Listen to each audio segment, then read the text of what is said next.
When I first started boxing, I didn't really tell anybody about my hearing disability, that I wore a hearing aid. I've sort of just gone through it, adapting, just because I didn't want the attention or any other special treatment. And then it was only until I turned professional was when I had to disclose that I had a hearing ability. And this changed differently because then we had to change our tactics and the way that my coach speaks to me and how he speaks to me as well.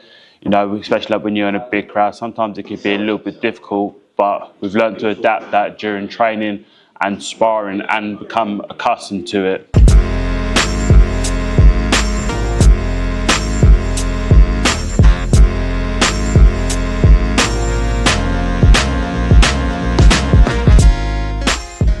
So being part of the boxing community means a great deal to me, it does. You know, when you're going to the fights at York Hall, you're meeting different people with all different walks of life, you hear about their background, the story, and how they got to where they are, the hard work, sacrifices, and then it also makes you realise how grateful you are for your life and that you don't have to make certain sacrifices like other people, so it makes you show a lot more gratitude.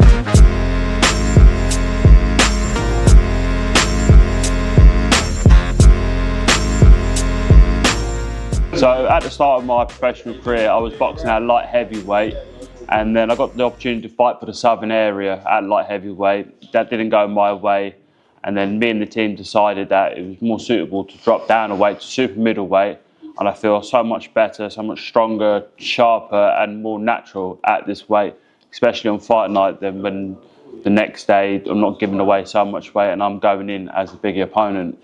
Now I'm on my way to my first S&C session. I've teamed up with Alan Lusby. I've been for him about a month now, and he messaged me the other day and he says, "Listen, Bal, I've been teaching for 25 years and I've never seen a student just like you. Your work ethic is unmatched, and comparing someone like Michael Jordan to you would be an insult."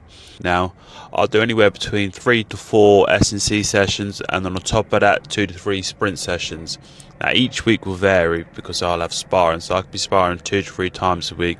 Don't want to be doing any heavy lifting the day before, so we keep it short and light. I'm going to give you a little insight on what happens in a boxing session. Nothing fancy that happens in a boxing gym that you don't already know about. Stretch, boxing pads, bags and drills. All this work is great, but if there's no purpose, then it's pointless. With you and your coach having the same vision on what type of fighter you want to be inside the ring, you need to understand what attributes you have as a fighter and then look to hone on those skills. To be specific on the type of training that you do that you want to execute on fight night.